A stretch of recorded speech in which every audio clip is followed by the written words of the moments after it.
This song started in a sublet apartment in Los Angeles back in 2020 during the first couple of months of the pandemic. At the time, I didn't know if I would ever see my then girlfriend Susie ever again, and I had a guitar borrowed from a friend of mine and an amp from another friend and a little recording interface and my tiny little computer. Those thoughts and feelings turned into this song called Wonderland. I programmed drum and bass parts for reference and then recorded all my guitars and did the keyboard, synthesizer, and organ back in LA in 2020.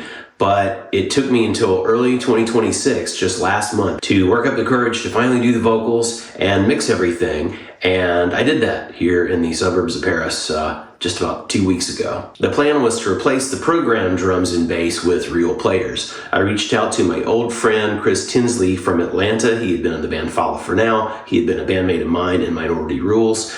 And he did a really cool bass part. And the drums are from Mike Stone. And Mike just auditioned for Primus. 20 minutes later, I got an email back from Les Claypool saying, we got your video and we really like what we're hearing, and we would like you to come make some noise with us in person. And I'm like, oh my God. Me and my wife were jumping up and down and screaming in my kitchen. I had known Mike virtually through years through our mutual friend Carl King, but we'd actually never met in person. We actually still haven't. But when it came time to find a drummer to replace the, to me, crazy part that I programmed, I knew exactly who to call, and happily he answered. Please enjoy meeting Mike Stone.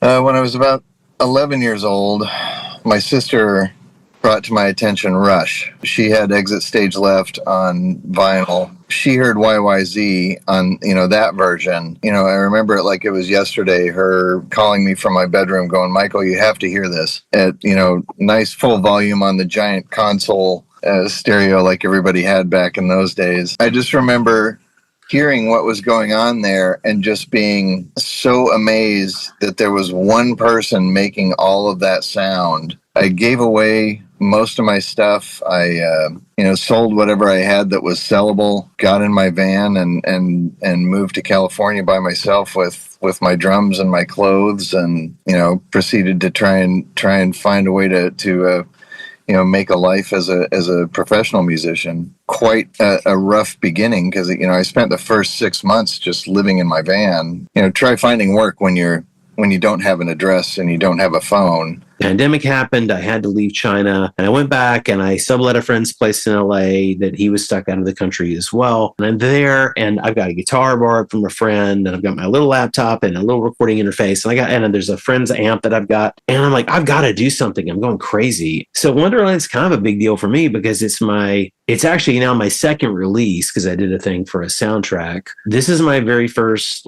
release as a, with my name as my own self-conceived artist project. Wonderland's basically a love song, It's wondering if I'm ever going to see my then girlfriend and now wife again. And spoiler alert, I did. And we live in the suburbs of Paris and we have a toddler, Yeah. But it was coming from a place of early days of the pandemic and not knowing if we're ever going to get out of this and what the story is. I sent Mike a reference track that most drummers would probably hate me for. It was really busy, overprogrammed, and, slightly unreasonable of me to ask as a favor.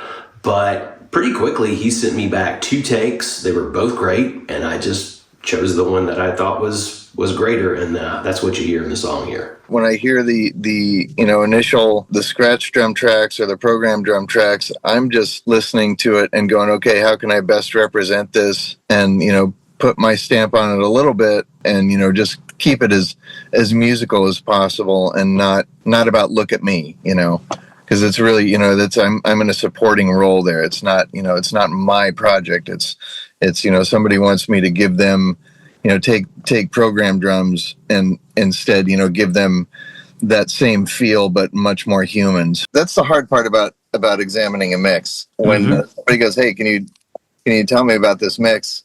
It's like, well, first thing, is the mix taking me out of the listening experience? I have the same problem with movies or television. It's like if I go from being engulfed by the story to wondering how the camera shot was got, that kind of takes me outside of the artistic experience. So I look out and see people on the dance floor just without a care on their mind and just looking like they're living in the moment.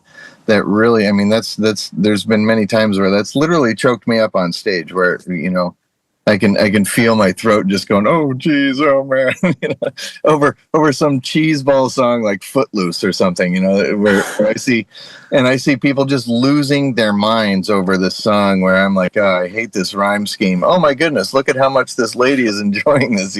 When I see that just, man, that just makes my whole night. 6 years later, it's finally out, and here it is on YouTube. Really hope you enjoy it. You can also find Wonderland in most of the music stores worldwide by searching the title plus my name. Me, Chris, and Mike hope you enjoy it. Thanks.